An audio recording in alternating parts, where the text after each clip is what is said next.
Bu hikayeye bir son lazımdı.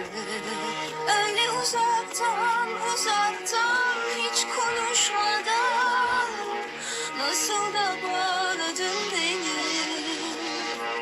Hani bir geldin bir kayboldun, esrarlı mardun, aklıma sardım seni.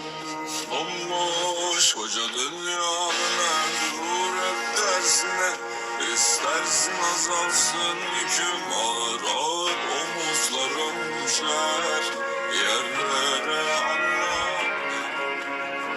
Öyle uzaktan uzaktan hiç konuşmadan nasıl da bağladın beni.